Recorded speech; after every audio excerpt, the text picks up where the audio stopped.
সেদিন আসনি কেন? দূরের ওই আকাশটাকে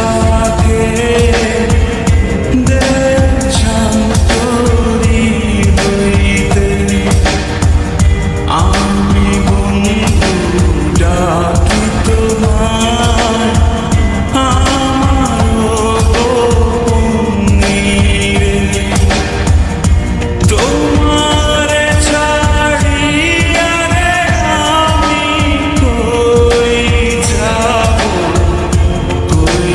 যাব রে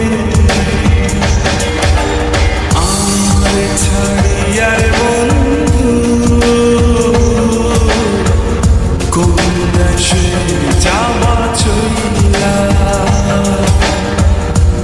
দেহে আমার প্রাণ না থাকে কোন দেশে যাবা চইলা। শোনো, তুমি কি এখন আমাকে ভালোবাসো? ভালোবাসি কিনা জানি না, তবে আমার বন্ধুরা তোমাকে নিয়ে কোনো কসম দিলে আমি সেটা ভাবতে পারি না।